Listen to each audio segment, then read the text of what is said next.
પહેરો ક્યાં જુએ છે લોકો, અવાજ સાંભળે છે ને.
श्रीं अर्हं नमः।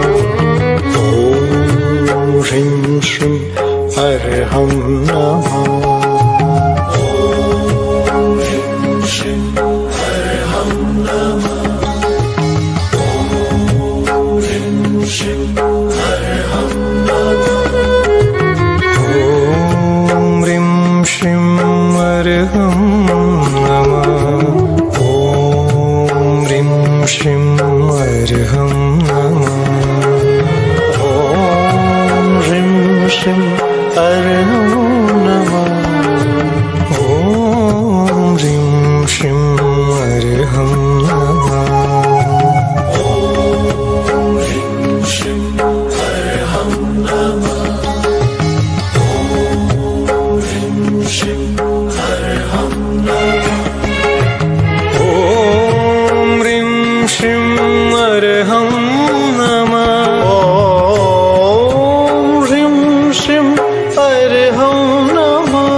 श्रीं अर्हं नमः।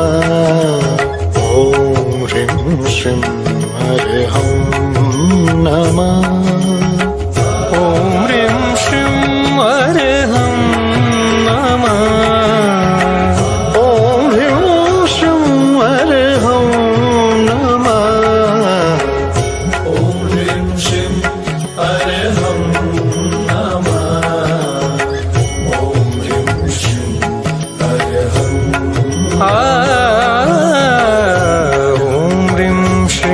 अर्हं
થોડું સેટ કર દો ને આમ ને પેલી બાજુ બીજી બાજુ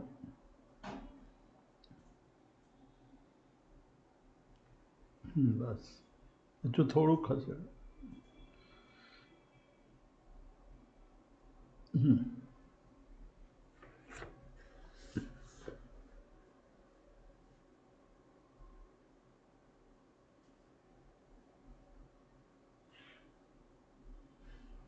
કરો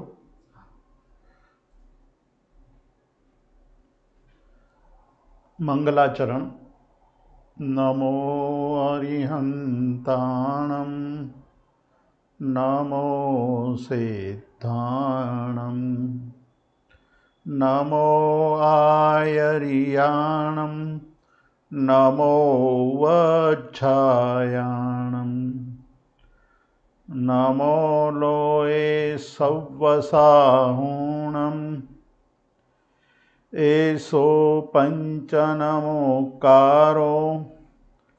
સૌવપાવપણાસણો મંગલાણં ચ સૌવેસિં પરમં હવૈ મંગલમ નમો દુર્વારરાગાદિ વૈરિવારનિવારિણે अर्हते योगिनाथाय श्रीमहावीराय तायिने पन्नगे च सुरेन्द्रे च कौशिके पादसंस्पृशे निर्विशेषमनस्काय श्रीवीरस्वामिने नमः। कृतापराधेऽपि जने कृपामन्थरतारयो ईषद्बाष्पार्धयोर्भद्रं श्रीवीरचिननेत्रयं श्रीवीरचिननेत्रयं पर्युषण पर्व का आज दूसरा दिन है।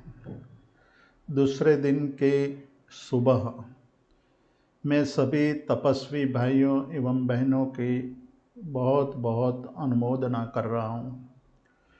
हमारे बीच कई ऐसे साधर्मिक भाई एवं बहन होंगे जिन्होंने मासिक क्षमण किया होगा, जिन्होंने 15 दिन के उपवास की आराधना चल रही होगी, कोई अठम तप कर रहा होगा, कोई बेला कर रहा होगा, किसी ने आज उपवास किया होगा और आगे आने वाले दिनों में भी उपवास करने की भावना रखते होंगे। किसी ने भाव से परमात्मा की भक्ति की होगी, किसी ने भाव से दान दिया होगा। इस पर्युषण के दिनों में जो तन मन धन से धर्म की आराधना कर रहे हैं, उन सभी की मैं बहुत बहुत अनुमोदना कर रहा हूँ।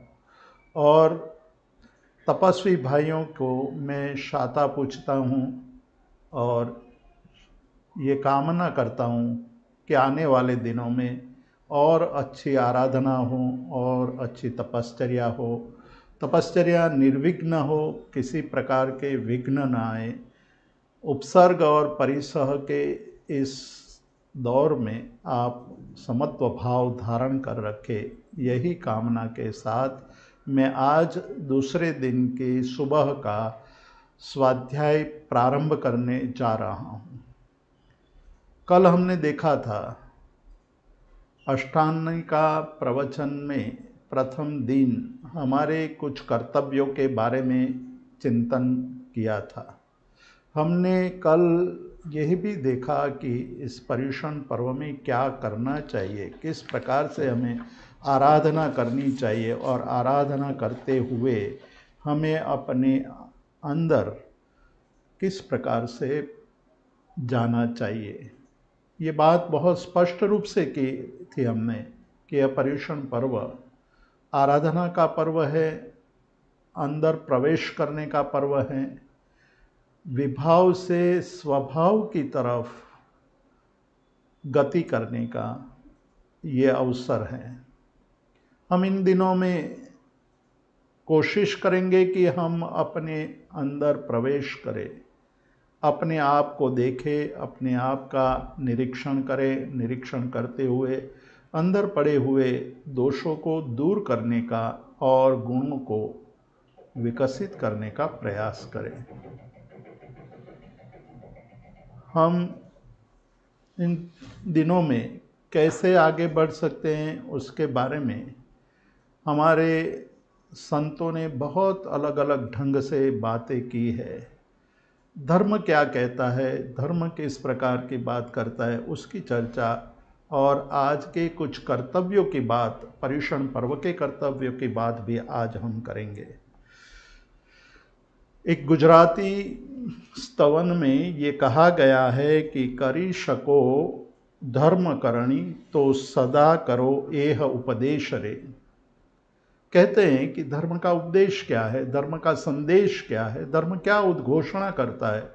धर्म कहता है कि यदि आप कर सकते हो तो हमेशा सदाकाल धर्म की आराधना करते रहो। धर्म कोई अमुक समय में करने का और अमुक समय में नहीं करने का कार्य नहीं है, आचार नहीं है। धर्म जीवन के साथ जुड़ी हुई घटना है। धर्म प्रति समय करने की बात करता है कि यदि आप कर सकते हो धर्म करणी, यानी धर्म के कार्य यदि आप कर सकते हो तो प्रति समय सदाकाल हमेशा धर्म करते रहो।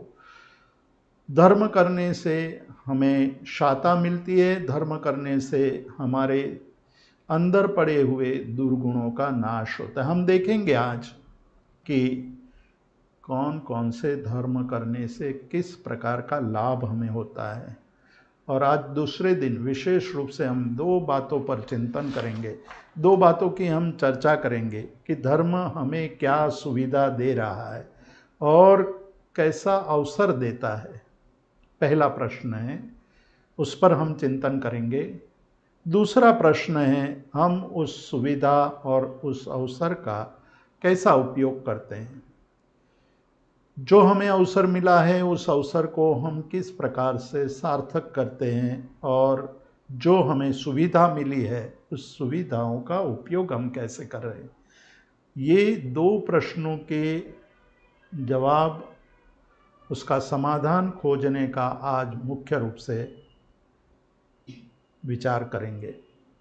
हम ये देखेंगे, आज दूसरा दिन है, दूसरे दिन में दो प्रश्नों पर विशेष चिंतन करते हुए ये भी देखेंगे कि हमें क्या करना चाहिए।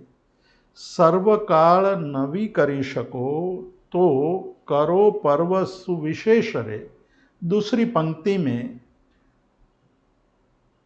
रचयिता कह रहे हैं कि यदि आप सर्वकाल मतलब हमेशा धर्म करने के लिए समर्थ नहीं है, आपके पास ऐसा अवसर नहीं है, अनेक कार्यों में व्यस्त हैं, भाव हैं लेकिन करने के लिए आपके पास समय नहीं है।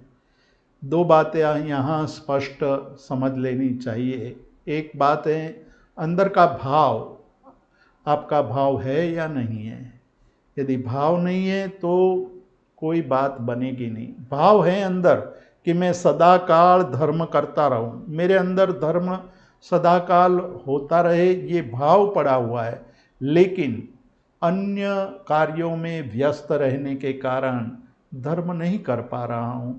तो यहाँ ऐसी परिस्थिति का समाधान देते हुए शास्त्रकार कहते हैं कि भाई आप हमेशा धर्म नहीं कर रहे हैं तो कोई बात नहीं, पर्व के दिनों में तो विशेष रूप से ये कार्य करिए, आप कीजिए, आप करने इस अवसर को मत छोड़िए, इस अवसर को गंवाइए मत।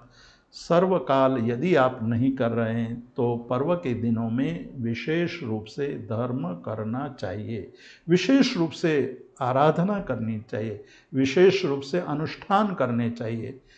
इसीलिए कहा है कि प्रतिदिन सुबह शाम प्रतिक्रमण करना चाहिए, जिनेश्वर भगवानों की भक्ति करनी चाहिए, स्नात्र पूजा करनी चाहिए, तत्व श्रवण करना चाहिए, कल्पसूत्र का श्रवण करना चाहिए।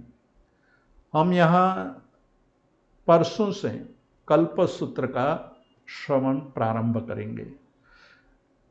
आगम ग्रंथ हैं, शास्त्रकारों की वाणी है, उसका श्रवण करने से निर्जरा होती है, शुभ भाव उत्पन्न होते हैं, शुभ भाव से हमारे आध्यात्मिक विकास का प्रारंभ हो जाता है। जो पर्युषण पर्व के लिए कहा गया है कि पर्युषण पर्व का अर्थ ही यही है कि विभाव में से स्वभाव की ओर आगे बढ़ने का जो अवसर हमें इन दिनों में मिलता है वो अन्य दिनों में मुश्किल है।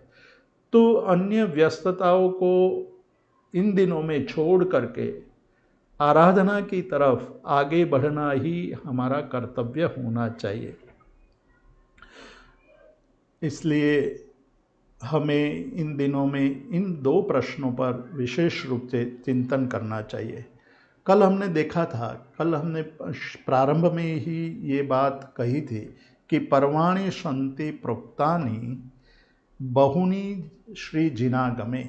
जिनागम में बहुत सारे पर्वों का विधान बताया गया है, बहुत सारे विधान किए हैं। अलग अलग समय पर अलग अलग आराधना के लिए ये पर्व के दिन प्रेरणा देते हैं, जिससे जीवन में एक नई शुरुआत होती है। जीवन को बदलने वाले ये दिन हैं, इन दिनों में हमें उसकी आराधना करनी चाहिए। पर्युषणा समम नान्यत कर्मणा मर्म भेदकृत। ये पर्युषणा पर्व कर्म के मर्म को भेदने वाला पर्व है, इसलिए इन पर्व के दिनों में विशेष आराधना करनी चाहिए। पर्युषण पर्व की अलग अलग व्याख्याएं की है, अलग अलग उसको उपमा दी है। वैसे हम 4 संज्ञाओं से घिरे हुए हैं। आहार संज्ञा, आहार के प्रति हमारी वृत्ति इतनी तीव्र है कि हम आहार करते हैं उस वक्त केवल आहार नहीं करते हैं, आहार के साथ साथ रसासक्त भी हो जाते हैं। रसों की आसक्ति हमें इतनी अधिक है कि हम खाते वक्त खाने की बजाय हमारे जीभ को स्वाद में आसक्त करके अधिक खाने की चेष्टा करते हैं। शरीर को कितना चाहिए और हमारी जीभ को कितना चाहिए, वो विवेक हम चूक जाते हैं। तो आहार संज्ञा से मुक्त होने के दिन, मुक्त होने के ये अभ्यास के दिन पर्युषण पर्व हैं। पर्युषण पर्व में हम आहार का त्याग करके साधना की शुरुआत करते हुए तप का आश्रय लेते हैं, तप की आराधना करते हैं। तो जब हम तप करते हैं तो हमारी आहार संज्ञा पर हम विजय पाने की दिशा में आगे बढ़ते हैं। तो आहार संज्ञा पर विजय पाने पर हम अनाहारी पद को प्राप्त करते हैं। मोक्ष का एक नाम अनाहारी पद कहा है। ये बात दर्शाता है कि मनुष्य जन्म में और सभी जीवों में जो सबसे बड़ा कोई संज्ञा का प्रभाव हो हमारे पर, तो वो आहार का प्रभाव है। केवल मनुष्य गति में नहीं, संसार के अन्य गतियों में भी जीव को आहार संज्ञा ही परिभ्रमण में अधिक निमित्त बनती हैं। और संज्ञाएं भी कार्य करती है, लेकिन आहार संज्ञा सविशेष कार्य करती है। और पर्युषण के दिनों में तप के द्वारा हम आहार संज्ञा पर विजय प्राप्त करने की कोशिश करते हैं। आहार संज्ञा पर विजय प्राप्त करके अनाहारी पद को प्राप्त करने के लिए आगे बढ़ते हैं। इन दिनों में हम स्वाध्याय करते हैं, प्रवचन सुनते हैं, परमात्मा की वाणी सुनते हैं, और इन वाणी को सुन करके, परमात्मा के उपदेश को सुन करके, शास्त्रों का श्रवण करके हमारे अंदर कुछ ऐसे भाव पैदा होता है। साल भर में हमारे द्वारा जो गलतियां हुई हैं, साल भर में हमने जो क्रोध आदि कषायों में व्यस्त हो करके उस कर्म बंध किया है, उसको छोड़ने का भाव पैदा होता है। इसलिए हम क्षमा का भाव भाते हैं। परमात्मा महावीर की क्षमा बहुत उच्च कोटि की थी।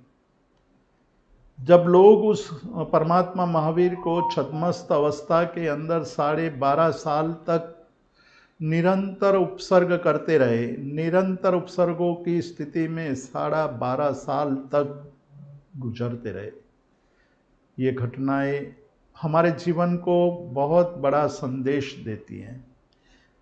एक मानव महामानव बनता है, एक जीव शिव बन जाता है, एक पामर परमात्मा बनता है।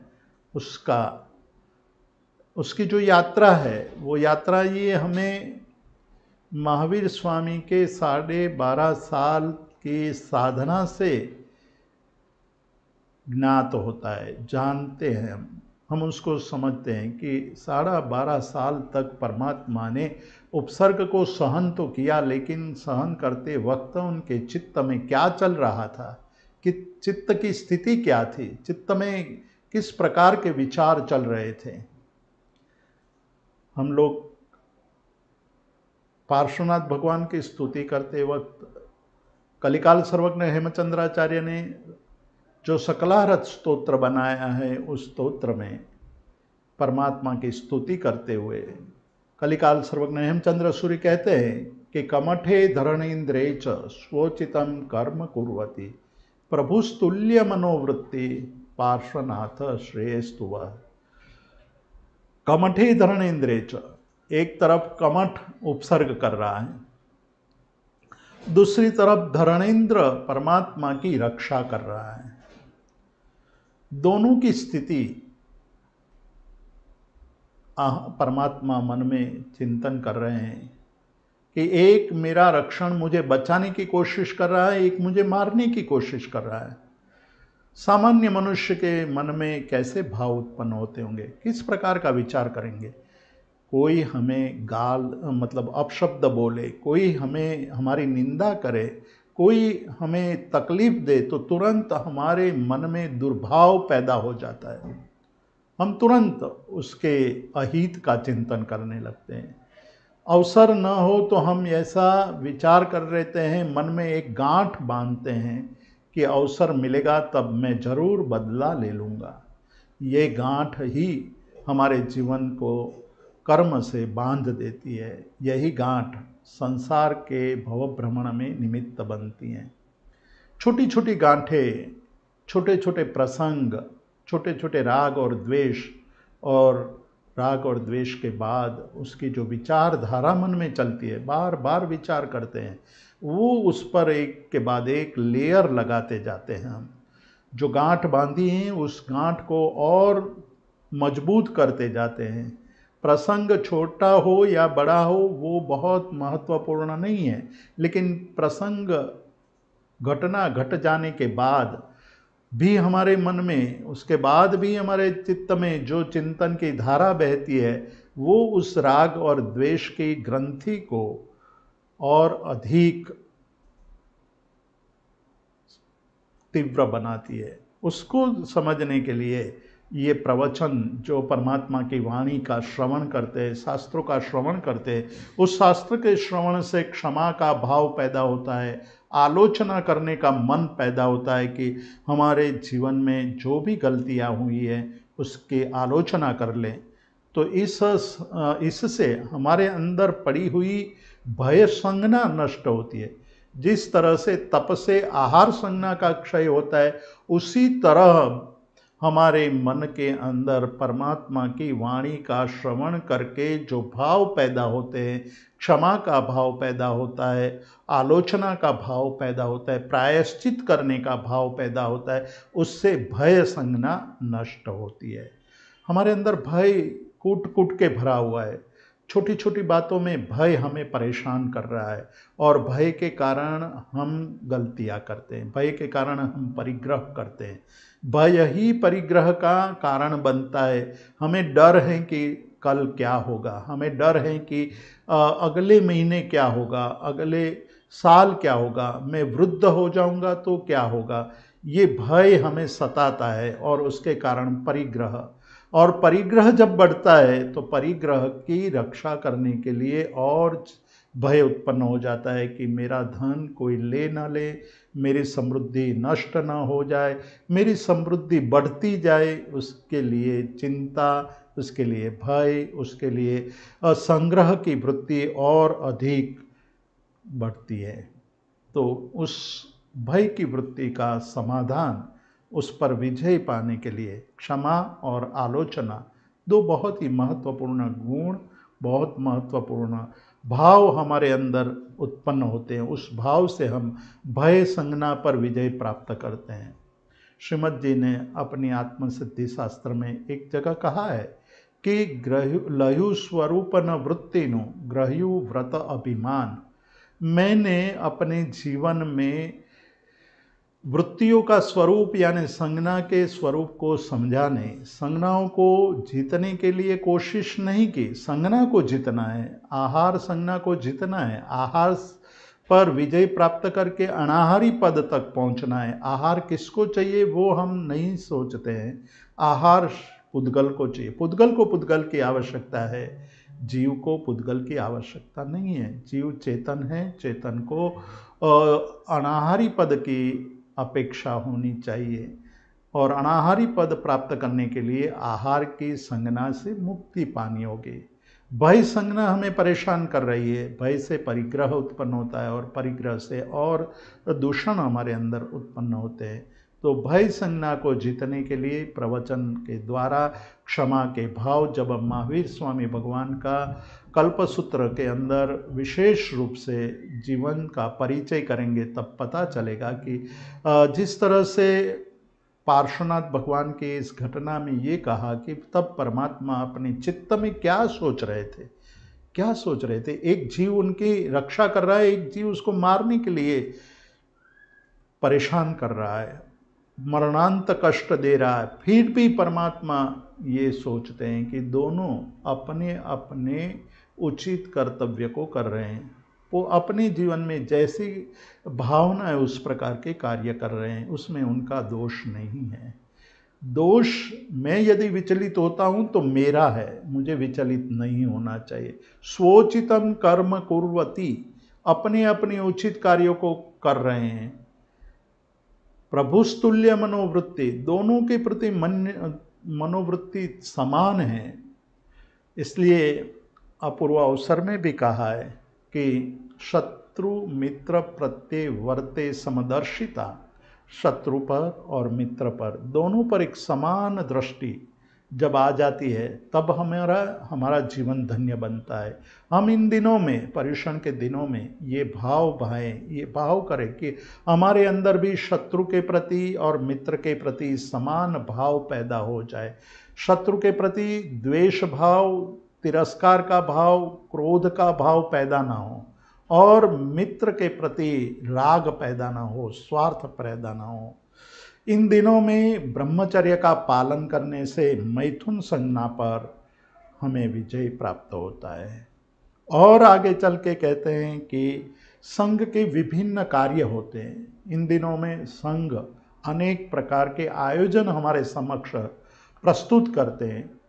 जीवदया का कार्य प्रस्तुत करते हैं। जीवदया जैन धर्म की कुल देवी है। जिस प्रकार से प्रत्येक कुल में एक देवी होती है जिसकी आराधना करनी है, जिसकी अर्चना करना होता है, और उससे कुल देवी प्रसन्न होती है, और कुल देवी की प्रसन्नता से कुल का सुख और शांति का अनुभव होता है। कुल को सुख और शांति कुल देवी प्रदान करती हैं, ये ऐसा हमारी संस्कृति का मानना है। इसलिए प्रत्येक कुल में एक कुल देवी होती है। धर्म की कुल देवी के रूप में हम यदि किसको स्थापित करना चाहते हैं तो वो है जीवदया। जीवदया के पालन से हमारे धर्म की, हमारे जीवन की वृद्धि होती है। और जब हम जीवदया के लिए अर्थ का त्याग, अर्थ मतलब धन, हमारे धन का त्याग करते हैं, दान देते हैं, तो इस दान से हमारी लोभ संज्ञा, परिग्रह संज्ञा है, उस पर विजय प्राप्त होता है। एक बात बहुत ही सुंदर हमें मिलती है और चिंतनीय भी है। परमात्मा महावीर जब विचरण कर रहे थे तब उनके परम भक्त श्री श्रेणिक महाराजा परमात्मा का परम भक्त हैं। श्रमण भगवान महावीर के प्रतिदिन वंदन करने, उनका देशना सुनने आया करते थे। वो देख रहे थे कि परमात्मा मेरा कुछ भी ग्रहण नहीं करते और मेरी कोई भी चीज़ ग्रहण नहीं करते हैं, तो मेरा जो संपत्ति के प्रति, समृद्धि के प्रति, धन के प्रति जो आसक्ति है वो कैसे टूटेगी। उसको तोड़ने का, उसको नष्ट करने का कोई उपाय मुझे खोजना चाहिए। बहुत सुंदर उपाय उन्होंने खोज लिया कि मुझे जो धनासक्ति है, संपत्ति के प्रति तीव्र राग है, उसको तोड़ने के लिए मैं एक काम करूँगा कि जब मैं परमात्मा को वंदन करने जाऊँगा तब मैं अक्षत से परमात्मा की पूजा करूँगा, अक्षत पूजा करूँगा। वैसे अक्षत अर्थात न क्षत इति अक्षत, जो नष्ट नहीं होते वो अक्षत है। अक्षत का रंग सफ़ेद है। अक्षत पुनः आप जब जमीन में बोते हैं तो उसमें से कुछ भी उगता नहीं है। उसके पहले की अवस्था जो है, जो अक्षत निकलने से पहले जो अवस्था है, उसको जब आप बोते हैं तो उसमें से अक्षत उगते हैं। लेकिन अक्षत के स्वरूप में अक्षत जब आ जाता है तो वो जमीन में बोने से उसमें से कुछ भी प्राप्त नहीं होता, मतलब अब वो क्षत नष्ट नहीं होता है। उसी तरह हमारी स्थिति ऐसी बन जाए कि हम पुनः पुनः जन्म मरण के चक्कर को शांत करके अब मृत्यु की स्थिति न आए, अब हम पुनः पुनः मृत्यु प्राप्त न करें। क्योंकि जीवन में दो सबसे अधिक दुखदायी अवस्था है। एक जन्म की अवस्था जिसमें हम पारावार दुख का अनुभव करते हैं, और एक मृत्यु की अवस्था। जन्म और मृत्यु के दुख को हम झेलते हैं तभी पता चलता है कि पारावार दुख है, बहुत दुख है। जन्म के दुख को हमारी बाल्यावस्था में हमारी इतनी शक्ति नहीं होती है, हम इतने प्रबुद्ध नहीं होते हैं, इसलिए भूल जाते हैं। और भूल गए हैं इसीलिए हमें जन्म के दुख का पता नहीं है। लेकिन हमने कई लोगों के वृद्धावस्था के दुखों को देखा है, और हम जब वृद्ध हो जाएंगे तब हम उसी दुखों से पसार होंगे। समृद्धि होने पर दुख का अंत नहीं आ जाता है। समृद्धि हमारे लिए बंधन बन जाती है, समृद्धि हमारे लिए दुख रूप बन जाती है, और अधिक समृद्धि होने पर भी शारीरिक दुखों का नाश नहीं होता है। शायद आपने पूर्व में जीव दया का पालन किया हो। कहा है कि शाता वेदनीय कर्म जीव दया के कारण बंधता है। आप इस जन्म में जितना हमारी का प्रवर्तन करेंगे, जितनी जीव दया का पालन करेंगे, जीव दया के लिए जितना धन प्रदान करेंगे, दान में देंगे, यानी कि जीव दया करने वाली संस्थाओं को, जीव दया करने वाले लोगों को आप अनुमोदना करने के लिए अपने धन का त्याग करेंगे, तो जो कर्म बंद होगा वो शातावेदनीय कर्म होगा। और शातावेदनीय कर्म से भविष्य में आपको शारीरिक सुख प्राप्त होगा। हमें जो शारीरिक दुख प्राप्त होता है उसका कारण है पूर्व भव में हमने अनेक जीवों को पीड़ा दी है और अनेक जीवों को पीड़ा देते रहे। उसके कारण जो कर्म बंधता है वो अशाता वेदनीय कर्म है, और अशाता वेदनीय कर्म के कारण वर्तमान में जब वो कर्म उदय में आता है तो दुख की स्थिति में जीना पड़ता है।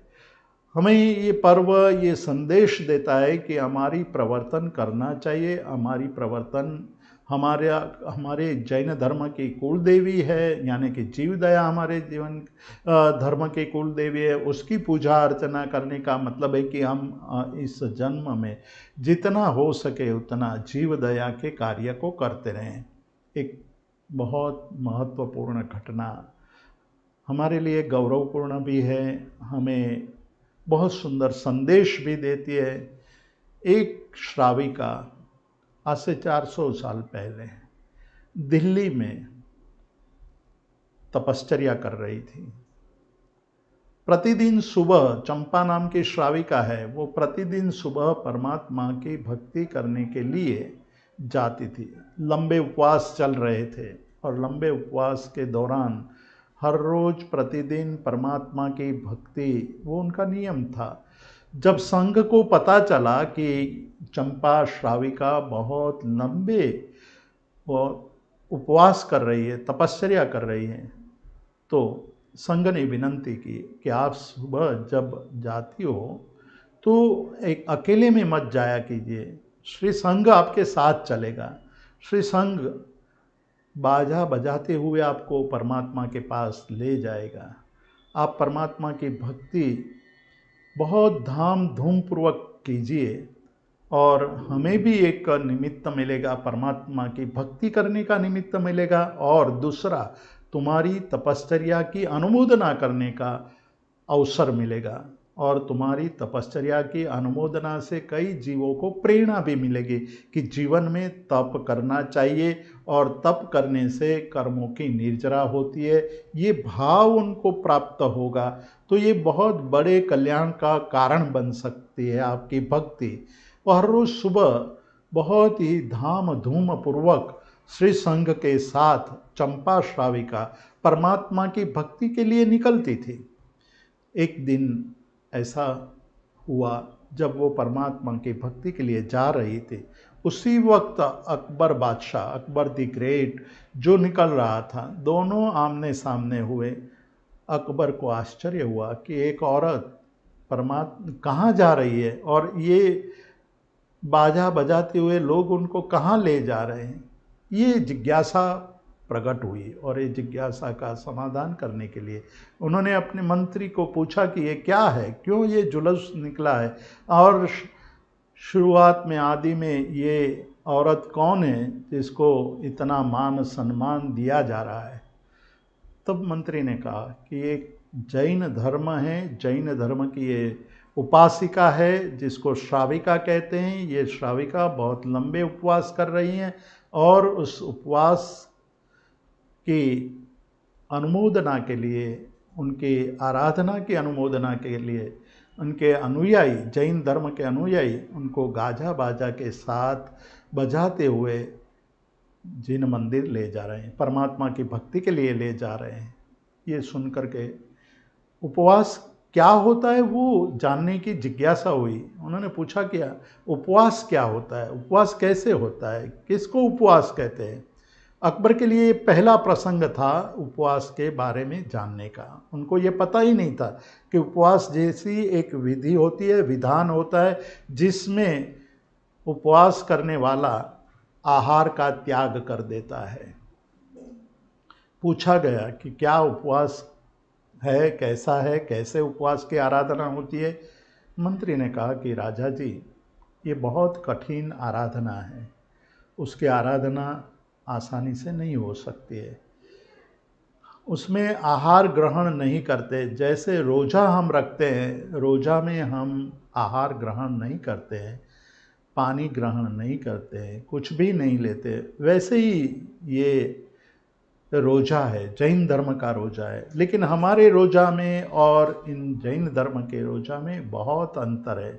हम लोग सूर्य छिपते ही आहार ग्रहण करने लगते हैं, खाना खाने लगते हैं, मन में जो आए वो खाते हैं, दूसरे दिन सुबह तक खाते हैं, दिन में कुछ नहीं लेते, लेकिन रात को तो पूरा भोजन कर लेते हैं और कहते हैं कि हम रोज़ा रखते हैं। ये लोग तो दिन में भी नहीं खाते और रात में भी नहीं खाते हैं। दिन में नहीं खाते, उसी प्रकार रात को भी नहीं खाते, और रात के नियम तो इनके और कठिन है। रात में जल भी ग्रहण नहीं करते हैं। कई लोग ऐसे होते हैं जो केवल रात का रोज़ा रखते हैं, दिन में आहार ग्रहण करते हैं, लेकिन प्रतिदिन रोज़ा होता है। हमारे लिए तो साल में एक आध दो बार महीने का रोज़ा रखते हैं हम लोग, लेकिन ये लोग तो जीवन भर रात का रोज़ा रखते हैं। उस समय अकबर बादशाह को बहुत ही आश्चर्य हुआ। आश्चर्य तो हुआ, साथ ही साथ ये भी बात मन में आई कि ऐसा कैसे हो सकता है, आहार बिना शरीर कैसे टिक सकता है। आहार के बिना शरीर टिक ही नहीं सकता है, शरीर का व्यवहार समाप्त हो जाता है। मुझे उनकी परीक्षा करनी चाहिए, ये केवल दिखावा है या सही में आहार के बिना इनका जीवन चल रहा है, वो सत्य घटना है या नहीं। उन्होंने अपने महल में आते ही मंत्रियों को आदेश दिया कि चंपा श्राविका को मेरे महल में एक कमरे में बंद कर दो, और मैं देखना चाहता हूँ कि ये सही में रात और दिन का रोज़ा रखती है या बीच बीच में आहार ग्रहण कर लेती है। बात ये बनी, चंपा श्राविका को ले आकर के महल के एक कमरे में बंद कर दिया, और बंद करके उनकी परीक्षा ली गई कि ये पूरे दिन में क्या करती है, क्या खाती है, क्या पीती है, उसका पूरा निरीक्षण किया जाए, उसकी पूरी जांच की जाए। कई दिनों तक उसको महल में एक कमरे में बंद रखा गया, लेकिन उसकी आराधना, उनकी साधना निरंतर चलती रही। तब राजा को विश्वास हो गया, ये श्रद्धा बैठ गई कि हमारे रोजा से भी ये इनके उपवास और कठिन है। हम लोग तो शाम होते सूरज ढलते खाना शुरू कर देते हैं, लेकिन इन लोगों का उपवास, इन लोगों की आराधना और अधिक महत्वपूर्ण है। खुद अकबर बादशाह चंपा श्राविका के पास आता है, आकर के पूछते हैं कि ऐसा बल कहाँ से मिलता है आपको, बिना आहार किए इतने लंबे अरसे तक आप जी पाते हैं, उसका रहस्य क्या है। बहुत सुंदर जवाब देती है। चंपा श्राविका कहती है कि देव गुरु धर्म पसाए, देव की कृपा से मैं ये कर रही हूँ, गुरु की कृपा से ये हो रहा है, और धर्म की कृपा से ये हो रहा है। देव तो हमारे जिनेश्वर भगवान है, धर्म हमारा जैन है। अकबर बादशाह पूछते हैं कि गुरु कौन है आपका। उन्होंने कहा कि मेरे गुरु हीर विजय सूरी है। हीर विजय सूरी के पास पचकान लेती हूँ, उनके प्रेरणा से, उनकी कृपा से, उनके आशीर्वाद से मेरी तपस्या निर्विघ्न हो रही है। राजा का आश्चर्य और बढ़ गया कि एक धर्म की श्रद्धा से, गुरु के प्रति समर्पण भाव से और परमात्मा के प्रति समर्पण भाव से इतनी बड़ी लंबी तपश्चर्या हो सकती है, तो मुझे उन गुरु का दर्शन करना चाहिए। मैं मिलना चाहता हूँ, गुरु को मिलना चाहता हूँ। और गुरु को मिलने के लिए वो लालायित हो गए। तपास करवाई कि गुरु कहाँ विचरण कर रहे हैं। पता चला कि गुरु गुजरात के गांधार नगर में विचरण कर रहे थे। गांधार से उनको बुलाने का एक बुलावा भेज दिया गया कि आप तुरंत ही दिल्ली की तरफ प्रयाण करें। ये संदेश श्री संघ के पास पहुंचता है। श्री संघ ने इस संदेश को छिपा दिया, हीर विजय सूरी महाराज को बताया तक नहीं कि अकबर बादशाह का ये संदेश आ गया है। कुछ लोगों ने कहा कि ये हम गलत कर रहे हैं, हमें महाराज को बताना चाहिए कि अकबर बादशाह आपको मिलना चाहता है। लेकिन संघ डरा हुआ था। अकबर बादशाह अत्यंत क्रूर था। लोगों की हत्या करना उनके लिए सामान्य घटना थी और वो डर गए थे।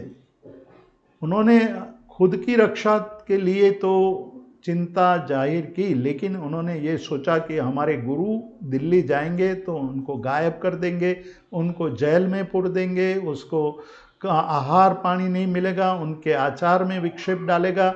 राजा का क्या भरोसा, ये क्यों हमें बुला रहा है, क्यों महाराज जी को बुला रहा है, उनका हमें कोई पता नहीं है। तो उन्होंने हीर विजय सूरी को भी छिपा दिया कि किसी को पता ना चले, उनके अधिकारियों को पता ना चले, उनके सैनिकों को पता ना चले कि हीर विजय सूरी कहाँ हैं। तो एक मंदिर के नीचे भोयरे में उनको छुपा दिया गया। कुछ दिनों के बाद पुनः ये संदेश आया कि आप कहाँ तक पहुँचे हैं, मैं सारा इंतजाम करना चाहता हूँ, आप मुझे बताएं और आप कितने दिनों में दिल्ली पहुँच रहे। इस बार ये संदेश हीर विजय सूरी तक पहुँच गया। हीर विजय सूरी आचार के बहुत बड़े पक्के थे। जीवन में उन्होंने अनेक प्रकार की तपश्चर्या की थी, साधना और ज्ञान में लीन रहते थे। उन्होंने अपने ध्यान में देखा कि मेरा जाना बहुत ज़रूरी है, मैं वहाँ जाऊँगा तो कई अच्छे काम होंगे, शासन की प्रभावना होगी। उन्होंने संघ को इकट्ठा करके कहा कि मैं जाना चाहता हूँ और मैं जाऊँगा तो संघ को लाभ होगा, संघ की प्रभावना होगी, मतलब संघ का जय जयकार होगा, जिन धर्म का जय जयकार होगा। विहार करते, संघ दुखी है, संघ चिंतित है कि राजा के मन के भाव हम जानते नहीं हैं। हीर विजय सूरी खुद कह रहे हैं कि कोई लाभ होगा, लेकिन बहुत कम संभव है कि लाभ होगा। लेकिन आचार्य श्री के भावना है, उसको भी हम मना नहीं कर सकते। आचार्य श्री ने विहार करके दिल्ली पहुँचे तो दिल्ली में राजा स्वयं अपने मंत्री को भेज करके उनका स्वागत करते हैं और अच्छा आवास वगैरह का इंतजाम करते हैं और कहते हैं कि आप दूसरे दिन सुबह राजसभा में पधारिए और अकबर बादशाह आपका दर्शन करने की इच्छा रखते हैं, बहुत दिनों से प्रतीक्षा कर रहे हैं आपकी। राजा ने बहुत सारा इंतजाम कर दिया है। बहुत सारा इंतजाम करके हीर विजय सूरी के स्वागत की तैयारी हो गई है। पूरे नगर में स्वागत की तैयारी हुई है। राजा के भाव को देखिए, तप का प्रभाव देखिए, चंपा श्राविका के भाव, चंपा श्राविका के तप से ये सब हो रहा था। पर्युषण पर्व में हम तप करते हैं तो तप का प्रभाव जिन शासन के प्रभाव के रूप में हमें लाना चाहिए, मतलब हमारा तप चंपा श्राविका के तप के जैसा तप होना चाहिए। चंपा श्राविका ने जिस तरह से तप किया वैसा तप हम करें तो आज भी जैन शासन का जय जयकार हो सकता है। दूसरे दिन सुबह जब हीर विजय सूरी राज दरबार में प्रवेश करते हैं तो द्वार पर अटक गए।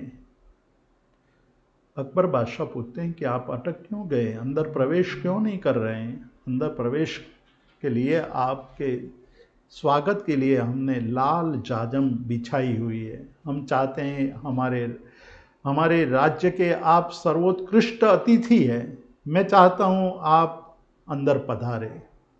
हीर विजय सूरी ने बहुत छोटी सी बात कही, जैन धर्म के सिद्धांत की बात कही कि जहाँ हमारी दृष्टि नहीं पड़ती है उस जगह पर हम पैर नहीं रखते हैं। आपने जाजम बिछाई है और जाजम के नीचे की ज़मीन पर हमारी दृष्टि नहीं पड़ रही है, तो हमें इस जाजम पर चलने का अधिकार नहीं है, हमें आचार भी नहीं है, क्योंकि इस जाजम के नीचे छोटे मोटे अनेक जीव होने की संभावना है और हम चलेंगे तो वो जीवों की हत्या होगी। राजा एकदम हंसने लगा कि महाराज श्री आप कहाँ पधार रहे हैं, वो तो जरा ख्याल कीजिए।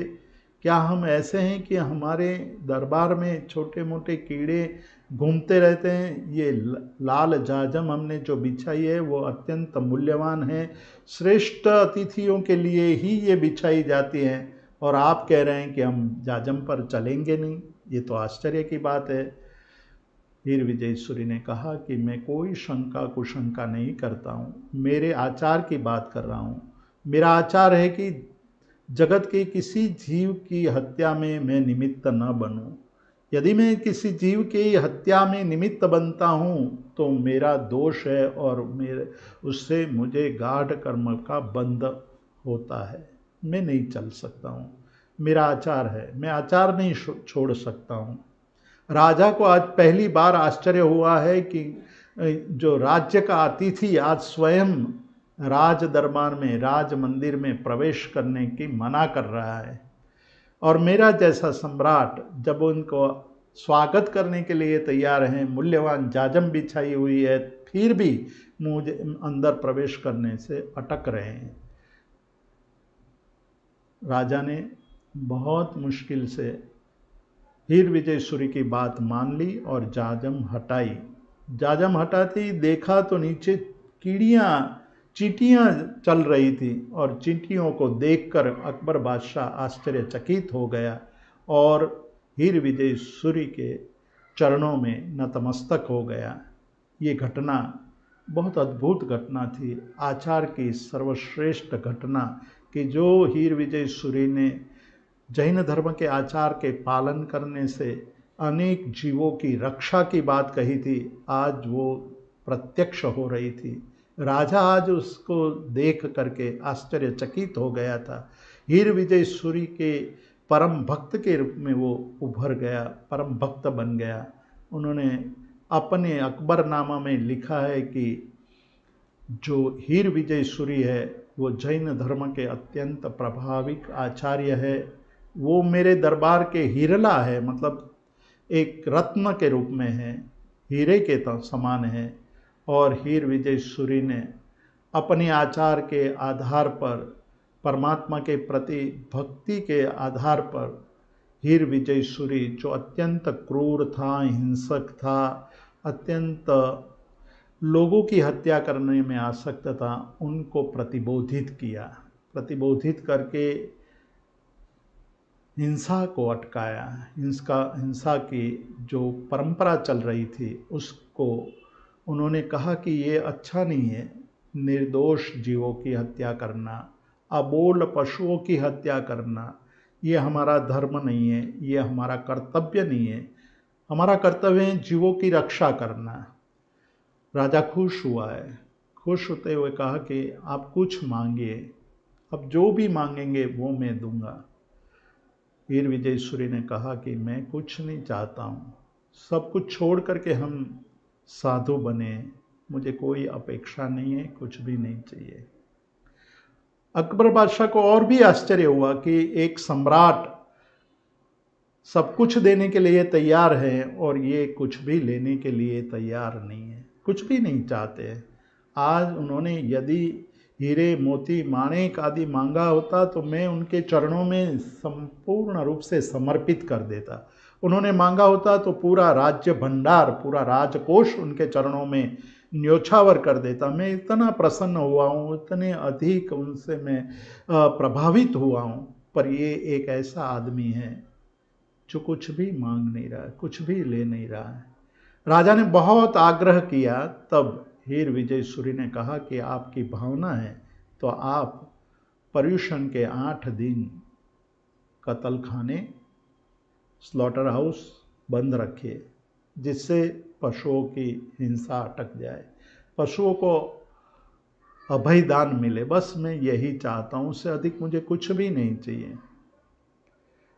राजा भी आज बहुत प्रसन्न था। उन्होंने कहा कि ठीक है, आपकी यही भावना है तो मैं आपके 8 दिन नहीं, 2 दिन पहले 2 दिन बाद में, इस प्रकार से अनेक दिवसों तक मैं कत्ल खाने बंद रखूँगा, मैं स्लॉटर हाउस बंद रखूँगा, अबोल जीवों की हिंसा में रोक दूँगा। ऐसे समय समय पर हीर विजय सूरी ने अकबर बादशाह को प्रसन्न करवा करके अनेक दिनों तक, मतलब आज से 400 साल पहले अकबर बादशाह द्वारा इस देश में जहाँ जहाँ उनका साम्राज्य चल रहा था, जहाँ जहाँ उसका प्रभाव था, उस जगह में उन्होंने 6-6 महीने तक, पूरे 6 महीने, साल के 6 महीने तक कत्ल खाने बंद करवा दिए थे। ये प्रभाव था हीर विजय सूरी के चारित्र का, ये प्रभाव था हीर विजय सूरी की परमात्मा भक्ति का, और पर्व के दिनों में विशेष रूप से अहिंसा का पालन, हमारी प्रवर्तन, ये उनका लक्ष्य था। यही हमारे जैन धर्म का संदेश है कि हम ऐसा जीवन जिएं कि जिससे दूसरे जीवों को कोई पीड़ा न पहुंचे। वो परंपरा आज भी चालू है। आज भी हम राज्य सरकारों को और नगर पालिकाओं को विनंती करते हैं कि कम से कम इन दिनों में आप हमारे नगर में, हमारे राज्य में, हमारे राष्ट्र में जीव हत्या को रोके। जीव हत्या की परंपरा को रोकने का ये परंपरा आज से 400 साल पहले हीर विजय सूरी ने शुरू की थी और हमारे लिए एक आदर्श बन गई, हमारे लिए एक ऐसी घड़ी बन गई कि जिसके कारण आज भी हम वो कार्य करते हैं। मतलब कि जीव दया हमारा एक बहुत बड़ा कर्तव्य है, और उसका प्रारंभ तो श्रमण भगवान महावीर ने अपनी जीवन के द्वारा छद्मस्त काल में भी, और छद्मस्त काल के बाद जब जगत के जीवों को उपदेश दिया, तो पहला उपदेश दिया अहिंसा का, अमारी का उपदेश दिया कि श्रावक है तो आप अमारी का प्रवर्तन करें, साधु है तो जीवों को अभयदान दें, इस तरह से जिएं कि जिससे जगत के जीवों के, स्थूल या सूक्ष्म, छोटे या बड़े, सबल या दुर्बल, स्वजन या परजन, किसी भी जीव की हत्या का विचार तक न करें। विचार से वाणी तक बात आती है और वाणी से व्यवहार में वो बात आ जाती है। तो जब हम विचार को रोकेंगे तो वाणी पर भी प्रभुत्व आ जाएगा, और वाणी के प्रभुत्व से हम वर्तन में भी अहिंसा का पालन करने लगेंगे। तो ये इन दिनों में हमें कोशिश ये करनी है कि हम अपने जीवन में अधिक से अधिक अहिंसा का पालन करें। अहिंसा का पालन केवल मतलब इन दिनों में, पर्यूषण के दिनों में ही नहीं, पूरे साल भर तक करना है। हर एक चीज़ों को देखना है, हर एक चीज़ों की, आज जब हम पैकेजिंग का ज़माना है, हर एक चीज़ पैकेट में मिलती है और उस पैकेट के ऊपर इंग्रेडिएंट्स लिखे होते हैं।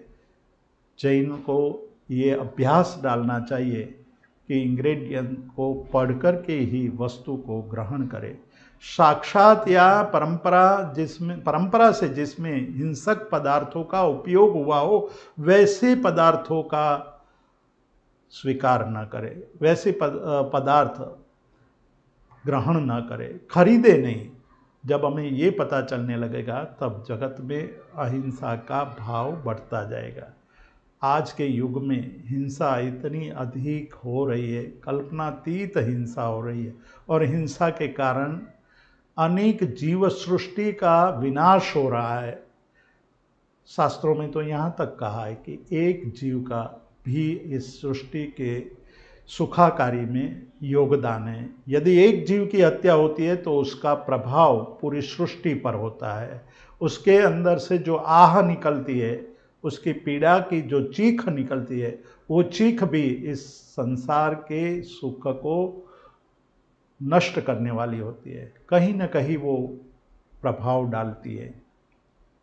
और हमने देखा है कि आज विज्ञान ये बात से चिंतित है कि विश्व में कई प्रजातियां नष्ट हो गई है, उसके कारण विश्व का पर्यावरण असंतुलित हो गया है, और असंतुलित इतनी हद तक हो गया है कि आने वाले समय में मनुष्य जाति की रक्षा कौन कर पाएगा। मनुष्य जाति स्वयं मनुष्य के अपने लिए कब्र खोद रहा है और अपने ही विनाश की कब्र की तरफ आगे बढ़ रहा है। उसमें प्रमुख कोई कारण हो तो हिंसा ही है। पर्युषण के दिनों में हमें ये संदेश दिया जाता है कि अहिंसा का आचरण करना चाहिए। हमारे अंदर जो पाशवी वृत्ति पड़ी हुई है, पशुता पड़ी है, उसको हमें मानवता में परिवर्तित करना है। तो पर्युषण पर्व जीव के अंदर पड़ी हुई पाशवीय वृत्ति, अन्य जीवों की हत्या करके सुखी होने की भावना को रोकने का ये पर्व है। मनुष्य अन्य जीवों को सुख दे, अन्य जीवों की रक्षा करे, अन्य जीवों की हत्या न करे। इसलिए मानवता के द्वारा प्रभुता में रूपांतरण करने का ये पर्व है। इस पर्व में हम ये कोशिश करें कि हम भी प्रभु बने, हम मानवता की आराधना करते हुए प्रभुता में प्रवेश करें। तो ये सुपर हाईटेक कंप्यूटर जैसा है कि वो कन्वर्जन करता है मानवता को प्रभुता में। हम साधना के मार्ग पर आगे बढ़ते हुए उत्साह के धोध को बढ़ा सकते हैं। इन पर्युषण के दिनों में हम आराधना के द्वारा ये जो कर्तव्य दर्शाए गए हैं, हमारी प्रवर्तन, अट्ठम तप और साधर्मिक वात्सल्य, चैत्य परिपाटी आदि आदि कार्य बताए हैं, उस आदेश दिए हैं, उसका पूर्ण रूप से मन से भाव से उसका पालन करें, और पालन करके हम उसको अपने जीवन के अन्य भाग जो बचे हुए वर्ष हैं उसमें उसको चरितार्थ करें। पर्युषण पर्व है जगत के जीवों के प्रति मैत्री भाव, जगत के सभी जीवों के प्रति मैत्री भाव। एक भी जीव हमारे मैत्री भाव से छूट ना जाए। एक जीव भी छूटता है तो हमारा मैत्री भाव दूषित हो जाता है। एक जीव के प्रति भी दुश्मनी, एक जीव के प्रति भी अरुचि हमारी समग्र मैत्री भाव को दूषित करती हैं। मैं कई बार कहता हूँ कि जो खीर है, हम खीर बना करके रखते हैं, उसमें एक बूंद भी नींबू का पड़ जाए तो वो पूरी खीर को नष्ट कर देता है। उसी तरह खीर जैसी मैत्री भावना में एक जीव भी छूट जाता है तो हमारी मैत्री भावना को दूषित कर। तो जीवों के प्रति मैत्री भाव पैदा करने वाला ये पर्व है, और इस पर्व में हमें मैत्री को अधिक प्रभावशाली बनाना है। हम मिच्छामि दुक्कडम करके मैत्री और करुणा के भाव को ही पुष्ट कर रहे हैं, लेकिन वो मैत्री भाव अंदर से प्रकट होना चाहिए। अंदर, हमारे अंदर पूर्ण रूप से ये मैत्री भाव प्रकटना चाहिए, और इस मैत्री भाव को प्रकटाने के लिए इन दिनों में श्रुत का आराधन करना चाहिए, श्रुत की भक्ति करनी चाहिए। और श्रुत भक्ति से मतलब कि प्रवचन सुनना, कल्पसूत्र के प्रत्येक प्रसंग को जीवन में धारण करना। कल्पसूत्र की महिमा तो इतने तक बताइए कि यदि हम इसको 21 बार सुनते हैं तो निश्चित रूप से मोक्ष प्राप्त कर सकते हैं। इतना प्रभाव, इतनी उसकी महिमा। कभी कभी ये विचार मन में आता है कि ऐसी क्या बातें हैं जिससे मुक्ति का हमारा रिजर्वेशन हो जाता है, मुक्ति निश्चित हो जाती है। ऐसी कौन सी बातें हैं? इसकी बात यह है, सबसे पहले श्रवण की बात है, भावपूर्वक श्रवण करना। जब हम भावपूर्वक श्रवण करते हैं तो प्रत्येक बात हमारे हृदय को स्पर्श करती है, प्रत्येक बात हम हृदय से मानने लगते हैं, परमात्मा के प्रति भक्ति पैदा होती है, परमात्मा के प्रति पूर्ण श्रद्धावान बनते हैं कि एक जीव जीव में से शिव बनता है। तो शिव बनने की यात्रा में कितने कितने अवरोध आते हैं, फिर भी उस अवरोध में वो अडिग रहते हैं, वो विचलित नहीं होते हैं। 27 भवों की यात्रा और अन्य तीर्थंकरों के भवों की यात्रा हमें ये सिखाती है कि जब कल्याण के मार्ग पर आप निकलते हैं तो कल्याण का मार्ग बहुत विकट भी हो सकता है और निकट भी हो सकता है। विकट इसलिए कि हमने पूर्व में बहुत सारे कर्म किए हैं, उस कर्म को खपाना है, तो कर्म को खपाने के लिए हम विकट मार्ग से भी पसार होंगे। और निकट इसलिए कि हमारी भावना, हमारे भाव जितने उत्कृष्ट बनते जाएंगे, पर्युषण पर्व हमें ये सिखाता है कि भावों को उत्कृष्ट बनाओ, भावों को और अधिक उत्कृष्ट बनाओ। और जब भावों की उत्कृष्टता बढ़ती जाती है तो मोक्ष की निकटता भी बढ़ती जाती है। भावों की उत्कृष्टता अशुभ भावों के नाश की तरफ ले जाती है। तो यहाँ ये सारी बातें श्रुत भक्ति से पैदा होती है, श्रवण से पैदा होती है। श्रवण के प्रति हमारी जो भावना है वो श्रुत भक्ति के द्वारा ज्ञानावर्णीय कर्म का क्षय होता है। हमारे 8 कर्म बताए गए हैं।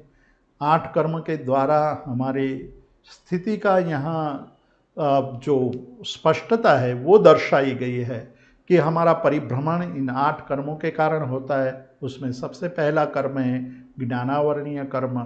ज्ञानावर्णीय कर्म से अज्ञानता, अज्ञानता के कारण तत्वबोध नहीं होता है, तत्व की रुचि पैदा नहीं होती है। तो तत्व की रुचि और तत्वबोध करने के लिए ज्ञानावर्णीय कर्म का क्षयोपशम करना आवश्यक है। क्षय करना उत्तम है, लेकिन क्षय पूर्ण रूप से नहीं होता है। तो वर्तमान जन्म में हम ज्ञानावर्णीय कर्म का क्षयोपशम करें।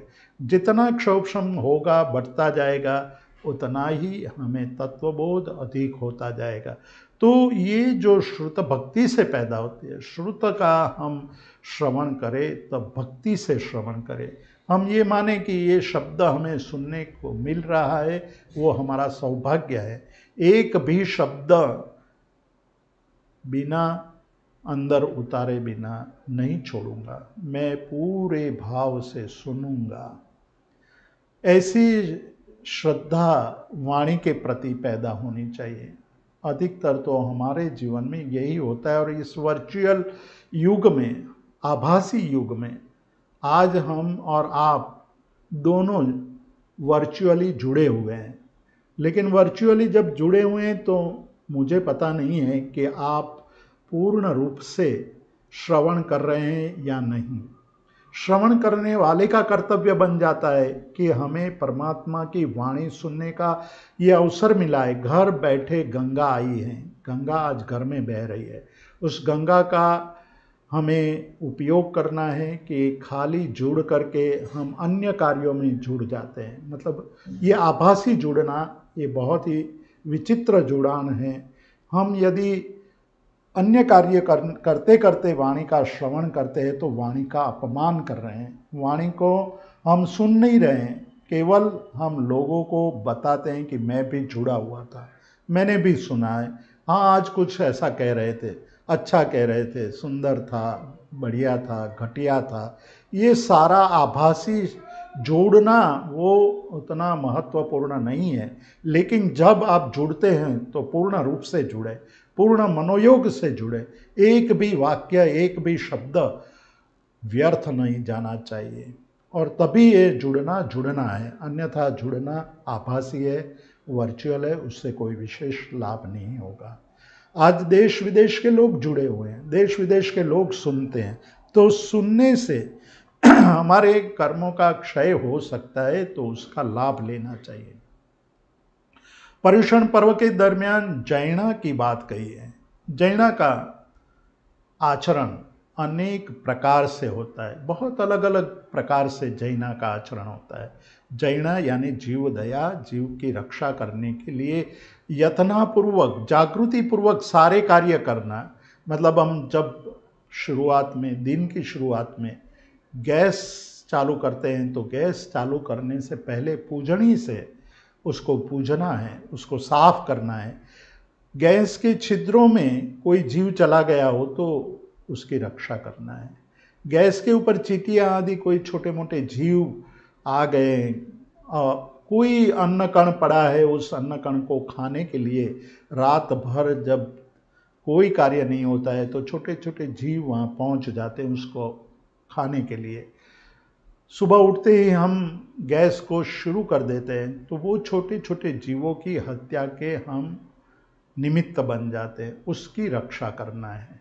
और इसी तरह अनेक अनेक कार्य बताएं जिसमें जैना को प्राधान्य दिया है कि हम जो भी कार्य करें उस कार्यों में अन्य जीवों की हत्या ना हो, अन्य जीवों को पीड़ा ना हो, अन्य जीवों की हमें रक्षा करनी है। एक बहुत सुंदर बात कही है कि जब आप सुबह बहुत जल्दी उठ जाते हैं तो कार्य करते वक्त आपको ये सावधानी रखनी है, आप जो भी कार्य करें वो एकदम शांति से करें, हड़बड़ी में ना करें, आवाज़ नहीं आनी चाहिए और कोई भी कार्य हड़बड़ी में नहीं करना चाहिए। प्रश्न पूछा ऐसा क्यों, ऐसा करने से क्या लाभ होगा? बहुत सुंदर जवाब दिया है। शास्त्रों में कहा है कि जब आप काम करते वक्त सुबह अर्ली मॉर्निंग में जल्दी उठ करके काम शुरू करते हैं, उस वक्त आवाज़ करने लगते हैं, बर्तनों की आवाज़ या वस्तु लेने और रखने की आवाज़ से जो छोटे छोटे जीव सोए हुए हैं वो जग जाएंगे और जगते ही आहार की खोज में निकल जाएंगे। आहार की खोज मतलब छोटे जीवों के आहार दूसरे जीव होते हैं, उस दूसरे जीवों को खाने के लिए निकल पड़ेंगे और उस खाने के लिए निकलेंगे तो कई जीवों की हत्या करेंगे, उस हत्या का निमित्त बन जाएंगे हम। उसको उसकी निद्रा को हमें विक्षेप नहीं डालना है, उसको सोने देना है। वो तभी संभवित है कि हम जो कार्य करें वो आराम से करें, शांति से करें, आवाज़ न आए उस तरह से करें जिससे अन्य जीवों की निद्रा में कोई क्षति ना पहुँचे। इतनी सूक्ष्म बातें जैन धर्म में कही है कि प्रत्येक कार्य में अहिंसा झलकनी चाहिए। अहिंसा जैन धर्म का सबसे बड़ा सिद्धांत है।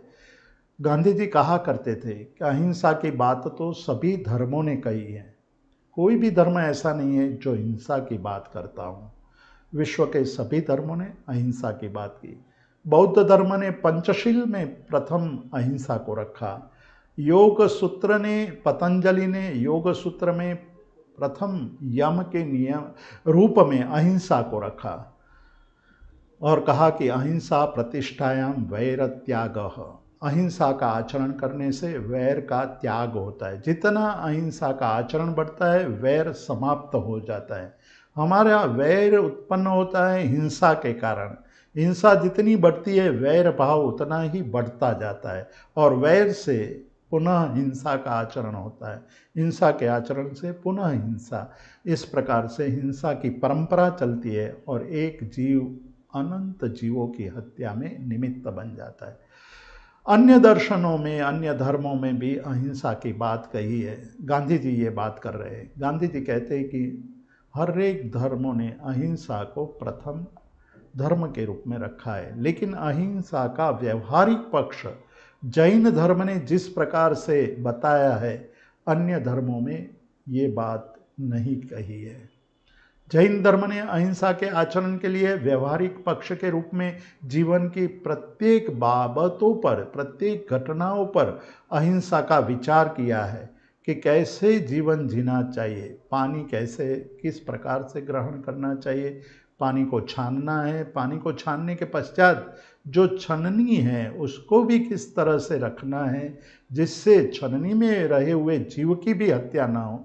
तो उसको उसी पानी में, जिस पानी से आप जिस तालाब या जिस कुएं या जिस जगह से पानी लिया है उसको छान रहे हैं, तो छानने के बाद छन्नी में रहे हुए जीव को उसी जल में वापस रख देना है। हम ये चूक जाते हैं, जीवों की स्थिति की बात भूल जाते हैं कि पानी में रहे हुए सूक्ष्म जीव, उनको यदि दूसरी जगह पर छोड़ दिया जाए तो वो तुरंत मर जाएंगे, क्योंकि उनके लिए वातावरण अलग है, उनके लिए स्थल अलग बन जाता है और अलग स्थल, अलग वातावरण, अलग जगह पर वो जीव जिंदा नहीं रह पाते। इतनी सूक्ष्म बात जैन धर्म ने ध्यान में रखिए कि हर एक क्रिया के प्रति हमारा व्यवहार ऐसा होना चाहिए कि किसी जीव को दुख ना पहुँचे, पीड़ा ना पहुँचे, उसकी हत्या ना पहुँचे। मैं एक बात कहता हूँ कि एक रजोहरण जैसा उपकरण केवल पूरे विश्व में जैन धर्म ने बताया कि हमारे व्यवहार में, हमारे जीवन में चरवला और रजोहरण, वो दोनों इतने महत्वपूर्ण हैं कि जिसके द्वारा हम जीवों की रक्षा कर सकते हैं। आप पूरे विश्व के धर्मों का अभ्यास कीजिए, आपको पता चलेगा कि अहिंसा की बात, अहिंसा का सिद्धांत और अहिंसा के व्यवहारिक पक्ष पर जितना चिंतन, जितना विचार जैन धर्म ने किया है, उतना किसी धर्म ने नहीं किया है। जब हम कोरोना काल से गुजर रहे हैं तो आज हमारे सामने मास्क का प्रचलन हुआ है। मास्क पहने बिना हम निकलते नहीं हैं। वो इसलिए कि हमारे जीवों का, हमारे अंदर रहे वायरस का दूसरे जीवों में संक्रमण न हो और दूसरे जीवों के वायरस का हमारे पर प्रभाव न पड़े, इसलिए मास्क को आवश्यक बनाया गया।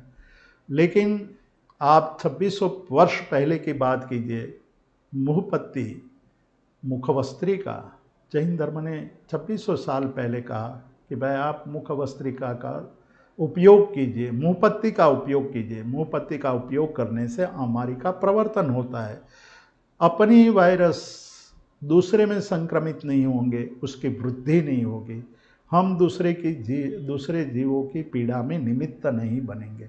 इतनी सूक्ष्म बातें, जो बातें आज से 50 साल पहले समझ में भी नहीं आती थी, आज वो समझ में आने लगी है कि जैन धर्म के प्रत्येक उपकरणों के पीछे कोई न कोई रहस्य है, कोई न कोई साइंस है, विज्ञान है। उसके आचरण से हम जीवों की रक्षा कर सकते। हमारी प्रवर्तन ये हमें ये दर्शनाचार के कर्म का क्षयोपशम करने में निमित्त बनता है। इसलिए हमें ये चाहिए कि हम जीवन में जैना का उपयोग करें। चैत्य परिपाटी एक कर्तव्य है। पर्युषण के बाद हम चैत्य परिपाटी निकालते हैं, अलग अलग जिनालयों में दर्शन करने के लिए जाते हैं। ये चैत्य परिपाटी हमारे मिथ्यात्व मोहनीय कर्म के क्षय में निमित्त बनता है। जितना हम परमात्मा के भक्ति के प्रति समर्पित होते हैं, उतना ही हमारा दर्शन मोहनीय कर्म का क्षय होता है। दर्शन मोहनीय कर्म ही एक ऐसा कर्म है जिसके कारण हमें सम्यक दर्शन प्राप्त नहीं होता है। हम लोग सम्यक दर्शन के प्रति माह एक शिविर चलाते हैं। सम्यक दर्शन जैन धर्म का प्रारंभ है, जहाँ से जैन दर्शन की साधना का प्रारंभ होता है। सम्यक दर्शन की निर्मलता से जीवन की साधना का प्रारंभ होता है।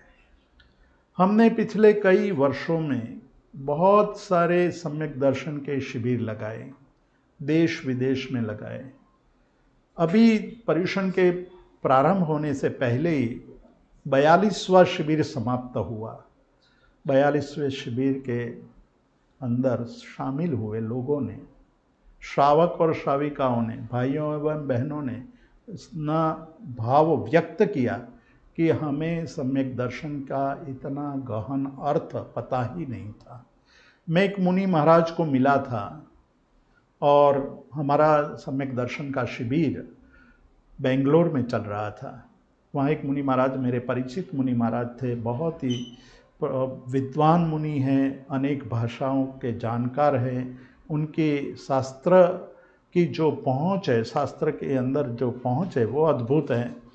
ऐसे मुनि भगवंत को मैं मिला और उन्होंने पूछा कि आपका बेंगलोर आने का कारण क्या, कौन से निमित्त से आप बेंगलोर आए। मैंने बताया कि मैं यहाँ सम्यक दर्शन के शिविर के लिए आया हूँ, सम्यक दर्शन के बारे में मैं बात कर रहूँगा। महाराज ने कहा कि ये क्या मिशन है आपका, क्या आप कर रहे हैं। मैंने कहा कि सम्यक दर्शन जैन दर्शन का एक अत्यंत महत्वपूर्ण, जैन दर्शन का ही नहीं, सभी दर्शनों में दर्शन के बारे में, अंतरचक्षु के बारे में बहुत गहन चिंतन किया है और वहीं से जीवन के यात्रा का, सही यात्रा का प्रारंभ होता है। उन्होंने ये सुनकर के ये कहा कि जीतू भाई, मैं 40 वर्ष हुए मैंने दीक्षा लिए, 40 वर्ष से मैं साधु जीवन का पालन कर रहा हूँ, अनेक शास्त्रों का अध्ययन किया, लेकिन मेरे जीवन में मुझे जो बात ध्यान में नहीं आई वो बात आपको ध्यान में आई। मैं बहुत ही खुश हुआ हूँ कि हमें बात करनी हो तो पहले सम्यक दर्शन की ही बात करनी चाहिए, और सम्यक दर्शन की प्राप्ति हो जाए तो जीवन बदल जाता है। समकित पामे जीव जो भव गणत ये गणाए। हम देखेंगे, परमात्मा महावीर के जीवन के बारे में देखेंगे, तब हमें पता चलेगा कि सम्यक दर्शन की प्राप्ति से महावीर स्वामी की आत्मा को क्या लाभ प्राप्त हुआ। हम जब चैत्य परिपाटी निकालते हैं, अष्टानिका के व्याख्यान में चैत्य परिपाटी का बहुत ही महत्व दर्शाया गया है, और जब हम चैत्य परिपाटी जाते हैं, परमात्मा की भक्ति करते हैं, तो हमारा दर्शन मोहनीय कर्म का क्षय होता है। तो ये मोहनीय कर्म के क्षय और मोहनीय कर्म के क्षय से दर्शन की विशुद्धि, सम्यक दर्शन की विशुद्धि हमें प्राप्त होती है। तो ये एक बहुत बड़ा लाभ होता है। क्षमापना करते हैं, पर्युषण पर्व का एक कर्तव्य है क्षमापना, जीवों को माफ़ करना, जीवों से माफ़ी मांगना, मतलब क्षमा मांगना और क्षमा देना, दोनों बात एक साथ साथ चलती है। आज का युग है, क्षमा मांग लेते हैं लेकिन क्षमा करते नहीं हैं, उसको माफ़ नहीं करते हैं। ये सबसे बड़ी विकट परिस्थिति है, विपरीत परिस्थिति है। हम क्षमा मांग करके अपनी महत्ता स्थापित करते हैं और फिर वही की वही गलतियां दोहराते हैं। वैसी क्षमा का कोई मूल्य नहीं है। इसलिए यहाँ कहते हैं कि क्षमा भाव से होनी चाहिए, क्षमा अंदर से आनी चाहिए। क्षमापना से कषायों का अंत आता है, मतलब जो क्रोध का नाश होता है, मान का नाश होता है, और कषायों के नाश से चारित्र मोहनीय कर्म का क्षय होता है। ज्ञानावर्णीय का कर्म का क्षय हुआ, श्रुत भक्ति से दर्शनावर्णीय कर्म का क्षय हुआ, जैना से दर्शन मोहनीय कर्म का क्षय हुआ, परमात्मा भक्ति रूप चैत्य परिपाटी से क्षमापना और कषायों पर विजय प्राप्त करने से चारित्र मोहनीय का क्षय हुआ। अट्ठम तप का विधान करते हैं। इन दिनों में हमें कम से कम अट्ठम तप करना चाहिए। अट्ठम तप ये एक हमारा जो इन साल में मतलब पिछले बीते हुए वर्ष में हमारे द्वारा जो गलती हुई है उसका प्रक्षालन करने के लिए कम से कम अट्ठम तप अवश्य करना चाहिए। तो अट्ठम तप करने से अंतराय कर्म नष्ट होते हैं। हमारी प्रवर्तन से मतलब जीवों की रक्षा करने से, जीवों की हत्या को रोकने से अशाता वेदनीय कर्म का क्षय होता है। शाता मिलती है, शुभ भाव में रमण करने से नरक और पशु के भव से बच जाते हैं। उत्तम भाव भाने से देव गति और मनुष्य गति की तरफ हम आगे बढ़ते हैं। देव द्रव्य की वृद्धि करने से सौभाग्य आदि उत्तम नाम कर्म अर्जित होता है। आलोचना और प्रायश्चित करने से, इन दिनों में हम आलोचना करेंगे, हमारे जीवन में जो भी गलतियाँ हुई है, हमारे जीवन में जो कोई भी पाप हुए, अशुभ कर्म हुए, उस अशुभ कर्म के क्षय के लिए हम प्रायश्चित करेंगे, आलोचना लेंगे, प्रायश्चित करेंगे। प्रायश्चित करने से नीच गोत्र का क्षय होता है। नीच गोत्र कभी नहीं जाना पड़ता है, उच्च गोत्र प्राप्त होता है। इस प्रकार हम हमारी प्रवर्तन से मैत्री, साधर्मिक भक्ति, क्षमापना से माध्यस्थ भाव, तप से करुणा भाव विकसित होता है। तो पर्युषण पर्व हमारे जीवन के लिए एक नया संदेश लेकर आया है। अष्टकर्मों का क्षय करने का संदेश है, कषायों को मंद करने का संदेश है, भाव को वृद्धि करने का संदेश है, मैत्री, प्रमोद, करुणा और माध्यस्थ भाव में आगे बढ़ने का ये अवसर है। ये पर्व हमारे लिए एक बहुत ही बड़ा संदेश लेकर आया है। आज दूसरा दिन है, दूसरा दिन भी ऐसे ही बीत जाएगा, वो हमारे हाथ से निकल जाएगा। वो न निकले इसलिए इसी क्षण, इसी समय हम जागृत हो जाए, यथाशक्ति इन स्वाध्याय से, इन प्रवचनों से हम कुछ ग्रहण करके अपने जीवन को, अपने इस पल को धन्य बनाए। और मैं अब ये कहूँगा कि जैन टॉक और श्रुत रत्नाकर के संयुक्त तत्वावधान में इस व्याख्यान श्रेणी का आरंभ हुआ है। आज दूसरे दिन हमने अष्टानिका के व्याख्यान का संक्षिप्त में श्रवण किया है। कल और हम अष्टानिका के व्याख्यान का श्रवण करेंगे और उसके बाद कल्पसूत्र का श्रवण करेंगे। तो ये हमारा जो मिशन है कि हम सब परमात्मा की वाणी को भाव से सुने, जीवन में उतारे, विकारों का शमन करे, कषायों से मुक्त हो, व्रतों का आचरण करे और जीवन को शुद्ध विशुद्ध बनाए। इतना कह करके मैं इस स्वाध्याय का समापन करता हूँ। फिर आगे मिलेंगे, कल पुनः इस बात को आगे बढ़ाएंगे। जय जिनेन्द्र, प्रणाम।